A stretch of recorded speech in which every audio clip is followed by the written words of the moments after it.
티몬이 줘야 되냐면 카드 사야 되잖아. 티몬이나 위오피 측에서는 안녕하세요. 내 친구 김웅 변호사입니다. 티몬 UF 회생채권 신고 기간이라서 제가 유튜브 댓글로 이제 질문이 많이 올라오고 있어요. 자주 하는 질문 몇 가지 제가 답변을 드리고 진행하겠습니다. 회생채권을 신고하려고 하면 해당 업무 처리 권한이 없다, 이런 오류 메시지가 나오시는 분들이 있다고 합니다. 그거는 왜 나오냐면은 전자조성에 로그인하는 방법이 두 가지가 있어요. 아이디랑 비밀번호를 치고 들어가서 로그인하는 게 있고, 아이디랑 공인인증서로 로그인하는 게 있어요. 아이디랑 비밀번호로 로그인하고 들어가면 해당 업무를 처리할 권한이 없다, 이런 메시지가 나오니까 꼭 아이디랑 공인인증서로 로그인하고 들어가시면 되겠습니다.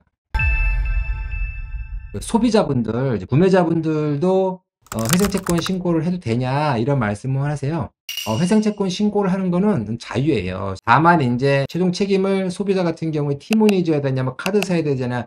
제가 봤을 때는 티몬과 위메프랑 계약을 했으니까 티몬과 위메프 플랫폼이랑 그 다음에 판매하시는 분들하고 연대 책임 같은데, 연대 책임인 경우 누구에게 청구할 거라는 건 채권자 마음이에요. 이제 여행 상품을 구매했다, 소비자분이. 그 여행 상품을 판매하는 자가 있고, 그 다음에 팀원이 있잖아요. 이행을 하지 못한 경우에는 제 생각엔 둘이 연대 책임을 져야 될 것 같아요. 그래서 팀원에다가 소비자가 직접 회생채권 신고해도 괜찮다, 이런 말씀을 드리고 싶습니다. 두 가지 질문이 가장 자주 나왔던 질문인 것 같고요. 구독은 안 하셔도 좋아요 많이 눌러주세요. 채권자분들이 판매자나 소비자가 회생채권 신고를 했는데, 채권 신고한 것에 대해서 티몬이나 위오피 측에서는 그걸 시인할 수 있어요. 그냥 인정하는 거지. 인정할 수도 있고, 그거를 부인할 수도 있어요. 그거를 이제 조사한다고 그래요. 회생채권을 조사한다. 그 기간이 이제 10월 25일부터 11월 14일까지 약 한 20일 정도 기간이 주어지고 있는데, 신고 기간이 10월 24일까지 회생채권을 신고를 해야 되고, 그 다음날부터 이제 시부인 기간인 거예요. 티몬이나 위오피는 신고 들어온 거를 다 본인들이 검토를 다 해가지고, 요거는 인정하겠다, 요거는 부인하겠다, 시부인이라고 해요. 시인, 부인. 인정한 거, 부인한 거를 다 정리한 시부인 표를 법원에 제출합니다. 이 채권자들이 신고한 거를 갖다가 다 시인했으면 뭐 채권자 입장에서는 뭐 아무 문제가 없어요. 지나가면 되는데, 만약에 이 채무자인 티몬이나 UF가 이 채권자가 회생채권 신고한 내용을 부인했다. 부인하면은 어떤 일이 발생하는지 그거 좀 말씀을 드릴게요. 근데 완전 전액 다 부인했다, 그러면은 티몬이나 UF는 갚을 돈이 없다, 이런 거예요. 전액 다 부인했으면은.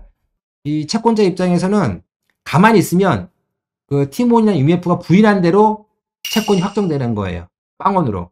근데 우리 채권자 입장에서 판매자나 소비자분 인정하지 않겠다 하면은 채권조사 확정재판이라는 걸 신청을 해야 돼요. 이 회생법원에. 티몬이나 UF가 시인했는지 부인했는지 어떻게 하냐, 채권자가. 만약 부인을 하면 날라옵니다. 이의 신청하는 그 안내서가 날라와요. 이의 신청했으니까 이의 신청 통지가 오는 겁니다. 통지가 와서 거기 안내문에 보면은 뭐 30일 이내에 채권조사 확정 재판을 신청하라고 또 안내가 돼 있습니다. 전액 부인당한 경우 그 채권을 인정받으려면 채권조사 확정 재판이라는 걸 신청을 해야 되고요. 만약에 일부를 부인당했다. 예를 들어서 내가 채권으로 1,000만 원을 신청했는데 1,000만 원 중에서 100만 원 부인을 한 거예요. 900만 원 인정했다는 거죠. 이것도 마찬가지예요. 이 채권자가, 판매자나 소비자분이 가만히 있으면 그 900만 원으로 채권이 확정되는 거고, 가만히 있지 않고 채권조사 확정 재판을 신청하면 그 재판의 결과에 따른 거예요. 그러면 채권조사 확정 재판은 이제 어떻게 진행되냐? 보통 한 번 하루 딱 재판하고 말아요. 채권조사 확정 재판을 신청하면 한 달 정도 있다가 기일이 열리고 출석해가지고 당일 재판으로 이제 간단하게 좀 끝나는 그런 걸로 볼 수가 있고요. 시인하고 부인한 것에 대해서 채권조사 확정 재판 해가지고 어느 정도 채권이 확정됐어. 조사기간이 11월 14일이니까 그 이후에 확정될 테고, 회생계획안을 12월 27일까지 제출하도록 돼 있어요. 이 회생계획안이란 건 뭐냐면은 얼마씩 변제하겠다는 거예요. 회생계획안에 판매자분들한테, 소비자한테 얼마씩 변제하겠다는 내용이 거기 들어가 있는 거예요. 그래서 나중에 회생계획안에 대해서 법원이 한번 검토를 하고 법률적 요건을 갖추었는지 검토한 다음에 이상이 없다, 그 다음에 뭐 청산가치 보장의 원칙이 지켜지는지 검토하고 이상이 없다. 물론 법원이 직접 검토하지는 않아요. 이것도 법원이 그 지정한 회계법인에서 그걸 검토합니다. 검토한 다음에 이상이 없다. 그러면은 집회를 열어요. 관계인 집회. 그 관계인 집회가 뭐냐? 우리 회생 채권자들이 이 회생 계획안에 대해서 찬성하냐 반대하냐 의결하는 그런 집회예요. 그럼 채권자분들은 다 참석해야 되냐? 대부분 참석하지 않고요. 그냥 서면으로 대체합니다. 동의서. 동의서를 제출하지 않으면 그거는 이제 부동의한 걸로 되는 거고요. 근데 그렇게 제출했을 때 총 채권 금액의 이 3분의 2, 이 회생 채권의 3분의 2 금액에 가진 채권자분들이 찬성을 해야지 이 회생 계획안이 가결되는 거예요. 뭐 이런 절차가 앞으로 계속 진행되는데 또 그때 가서 설명을 드리겠습니다. 그래서 지금은 일단은 이제 채권 신고하고 CV인 결과에 따라서 채권 조사 확정 재판 신청하는 거, 요 정도가 지금 단계에서는 알고 계셔야 되는 거고, 나중에 이제 회생 계획안이 제출된 다음에는 이걸 동의할 거냐 말 거냐, 그 부분이 진행될 건데 그때 제가 또 안내를 해드리도록 하겠습니다. 구독은 안 하셔도 좋아요 많이 눌러주세요. UMF 홈페이지에 채권 신고 확인했는데요. UMF 측에서 채권 신고가 되어 있으면 따로 신청할 필요가 없다는 안내를 UMF에서 받았어요. 추후 판매자 입장에서 따로 취할 행동은 없는지 여쭤봅니다. 예, 제가 이제 말씀드렸죠. 나중에 회생 계획안 한번 검토하시고 그 부분에 대해서 동의 의견을 결정하셔야 돼요. 만약 동의라면은 동의서를 법원에 제출해야 되는 거고, 동의 안 하면 그냥 가만히 있으시면 되는데, 그 회생 계획안의 요지가 날라옵니다.